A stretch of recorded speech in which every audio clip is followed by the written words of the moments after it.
Assalamualaikum warahmatullahi wabarakatuh. Selamat datang di kelas biologi bersama Bunda Astri.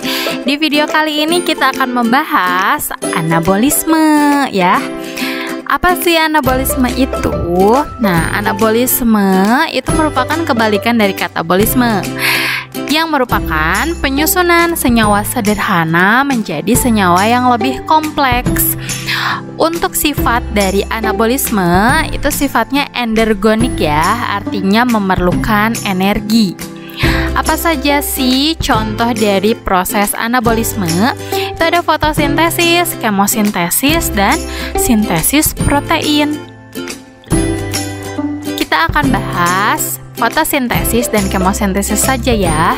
Fotosintesis dulu nih. Fotosintesis itu merupakan proses pembentukan karbohidrat dari bahan anorganik yang lebih sederhana. Nah, dapat dilakukannya oleh siapa?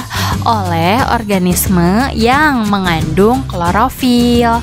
Mungkin yang kalian tahu itu yang bisa melakukan fotosintesis adalah tumbuhan hijau ya, yaitu pohon-pohonan atau tanaman-tanaman yang punya warna hijau atau punya klorofil. Tapi ternyata bukan cuma tumbuhan hijau loh. Ada juga alga nih atau ganggang yang termasuk protista mirip tumbuhan. Ada juga cyanobacteria yang termasuk dalam kingdom Monera atau disebut juga sebagai alga hijau biru. Contohnya ada Spirogyra, Spirulina. Nah, yang terakhir ada phytoplankton, plankton tumbuhan. Dia adalah organisme yang bisa juga melakukan fotosintesis.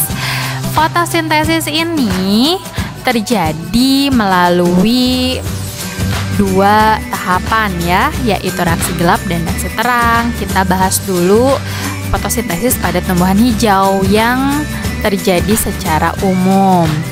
Nah, yang pertama pasti dari tumbuhan ya. Di bagian mana sih dari tumbuhannya?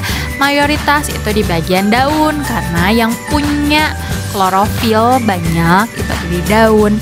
Daunnya di bagian mana? Nah, kita lihat sayatan membujur atau memanjang dari daun ya. Di situ ada epidermis atas, lalu ada palisade, ada spons, lalu ada epidermis bawah. Di epidermis bawah itu ada stomata ya. Nah, fotosintesis itu terjadinya pada jaringan palisade atau jaringan spons ya, yang disebut sebagai jaringan mesofil. Kenapa sih terjadinya di sana? Nih, karena di jaringan mesofil, di palisade atau spons itu banyak terdapat kloroplas yang di dalamnya ada klorofilnya. Nih, ada bintik-bintik di sini ya.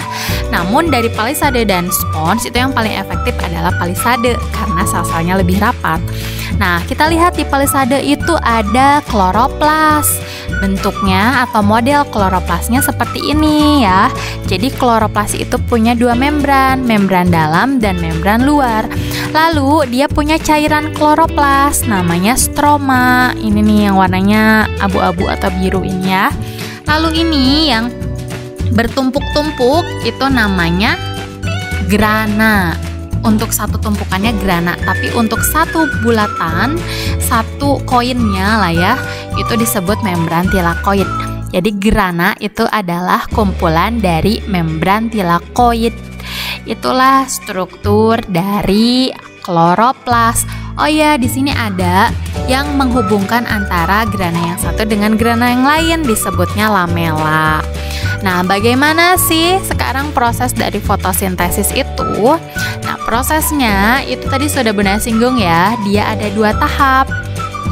Yang pertama adalah reaksi terang atau disebut juga sebagai reaksi Hills. Disebut reaksi terang itu karena dia memerlukan energi berupa cahaya. Dan yang kedua ada reaksi gelap atau disebut juga siklus Calvin. Ada juga yang menyebut siklus Calvin-Benson. Disebut gelap karena dia tidak menggunakan energi berupa cahaya, tapi menggunakan energi hasil dari reaksi terang begitu. Nah, untuk proses detailnya Bunda akan jelaskan di video selanjutnya ya. Oke, terima kasih atas perhatiannya. Wassalamualaikum warahmatullahi wabarakatuh. Dicatat ya.